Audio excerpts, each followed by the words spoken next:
कल्कीराम महाराजांची मागणी, आरोपीला फाशीची शिक्षा व्हावी। मालेगाव येथील आरोपीला फाशीची शिक्षा देण्यात यावी अशी मागणी श्री श्री महामंडलेश्वर कल्कीराम महाराज यांनी आज माध्यमातून केली आहे। मालेगावच्या डोंगराळ या भागात लहान मुलीवर अत्याचार करून तिचा निर्गुण खून करणाऱ्या नराधमाला खरं तर फाशीची शिक्षा झाली पाहिजे। राज्यात अनेक ठिकाणी लहान मुलींवर, महिलांवर असे अत्याचार करणारे आणि मानवतेला काळिमा फासणारे नराधम असून यांना या समाजात राहण्याचा अधिकार नाही आहे।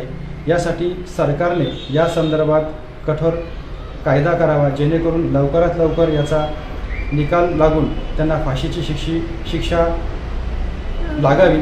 असे कृत्य करणारे नराधम हे समाजात राहण्याचा लायक नाही आणि वेळोवेळी अशा घटना समोर येतात।